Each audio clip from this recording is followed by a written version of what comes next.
Hello and welcome to our video tutorial on Time Off Manager permissions.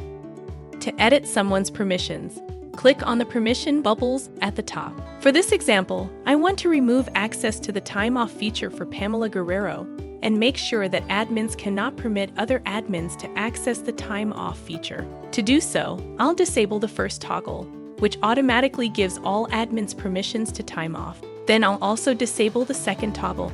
Now, to remove Pamela's access, all I need to do is click on the X.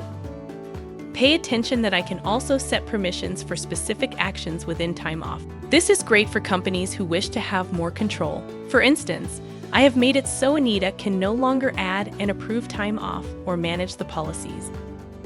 Now, when switching to Anita's profile, you can see she no longer has the option to approve requests or manage any policies.